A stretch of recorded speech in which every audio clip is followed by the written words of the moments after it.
Love. It's a word that carries immense weight, a concept that has inspired countless poems, songs, and works of art. Love is universal, transcending culture and time. It's a force that can lift us to great heights or plunge us into despair. From the first flutter of attraction to the deep bond of long-term commitment, love shapes our lives in profound ways. It drives us to create, to protect, to nurture. It can be gentle as a whisper or as fierce as a storm. Love can make us feel invincible one moment and vulnerable the next. It's a paradox, a mystery, and a fundamental part of the human experience. For in understanding love, we come closer to understanding ourselves. Philosophy has long grappled with the concept of love. Ancient Greek thinkers like Plato saw love as a journey towards the divine. In his Dialogue Symposium, Plato presents love as a ladder. We start with attraction to physical beauty. Then we climb to appreciate the beauty of minds and ideas. Finally, we reach an understanding of beauty itself, a concept I link to the divine. Aristotle, Plato's student, had a more earthly view. He saw love as a virtue, something we practice and perfect. For me, the highest form of love was philia, deep friendship. This kind of love is essential for a good life. It's not about passion or desire, but mutual respect and shared values. The Stoics saw love as a powerful force, but one that needed to be controlled. For the Stoics, attachment led to suffering. They advocated for a kind of love that was free from possessiveness or jealousy. When we fall in love, our bodies and minds undergo significant changes. From a psychological perspective, love is a complex interplay of emotions, thoughts, and behaviors. Psychologists have identified several stages of love, each characterized by different emotional and hormonal states. The first stage, often called limerence or infatuation, is marked by intense attraction and longing. During this phase, our brains are flooded with dopamine, the feel-good neurotransmitter. This creates a sense of euphoria and can even be addictive. We also see increased levels of norepinephrine, which makes us feel energetic and can cause that butterflies in the stomach sensation. At the same time, serotonin levels drop, which is associated with obsessive thinking about the loved one. Oxytocin, often called the cuddle hormone, increases feelings of attachment and bonding. This hormone is released during physical touch and intimacy, reinforcing the emotional connection between partners. Vasopressin, another hormone, is associated with long-term commitment and monogamy in some species. These hormones help explain why physical affection is so important in maintaining romantic relationships. From an evolutionary perspective, love serves a clear purpose. It helps ensure the survival of our species. But it's not just about reproduction. Love, particularly the long-term attachment we call pair bonding, offers several evolutionary advantages. It provides a stable environment for raising children, who require years of care before they can survive independently. It also allows for the pooling of resources and mutual protection, increasing the chances of survival for both partners and offspring. Some evolutionary psychologists argue that the overwhelming nature of romantic love serves to override our rational decision-making processes. This intensity encourages us to commit to one partner, even when it might not seem logical from a purely reproductive standpoint. The strength of the pair bond helps ensure that parents stay together long enough to raise their children to independence. The passionate love we feel in the early stages of a relationship motivates us to choose a mate and begin the bonding process. The more calm, attachment-based love that develops over time keeps us together for the long haul. This suggests that while love may have biological roots, it has grown far beyond its evolutionary origins.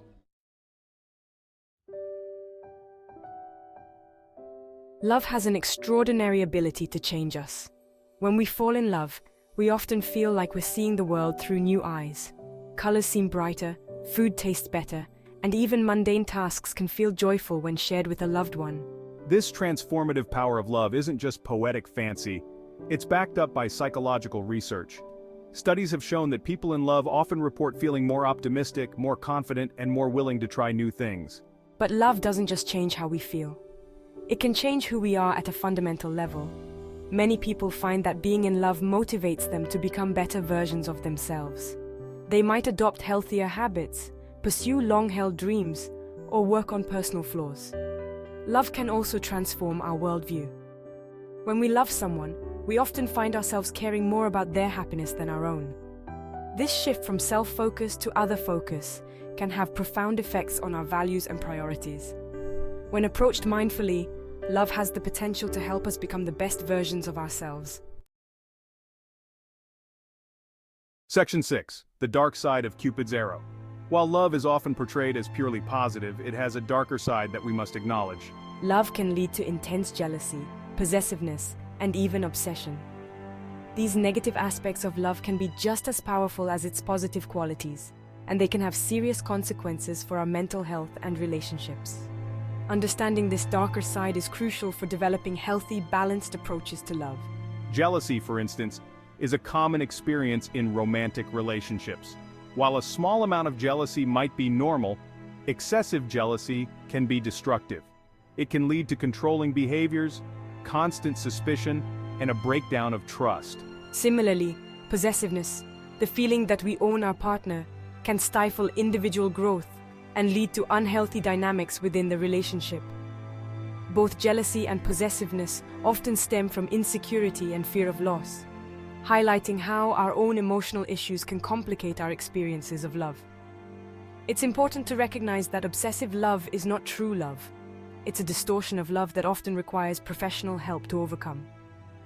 Recognizing these potential pitfalls can help us navigate relationships more wisely and maintain a healthy balance between love and other aspects of our lives.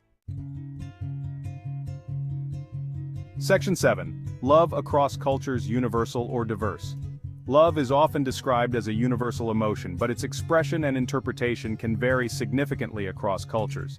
In some societies, love is seen as a prerequisite for marriage, while in others, it's expected to develop after marriage.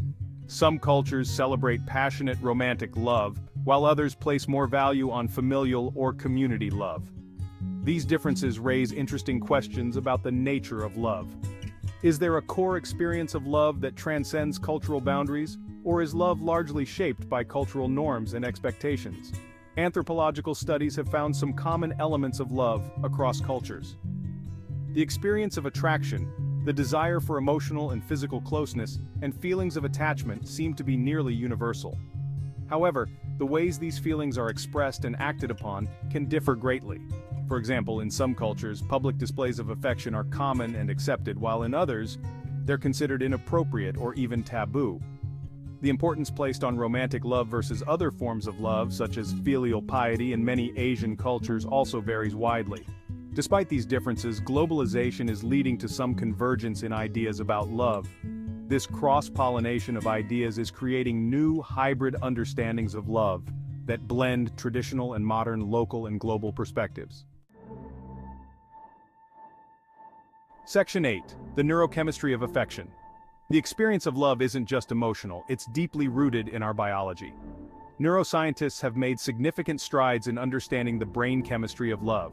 When we fall in love, our brains are awash in a cocktail of neurotransmitters and hormones that create the intense feelings we associate with romantic attraction. One key player in the neurochemistry of love is dopamine. This neurotransmitter is associated with pleasure and reward, and it's released in large quantities during the early stages of romantic love.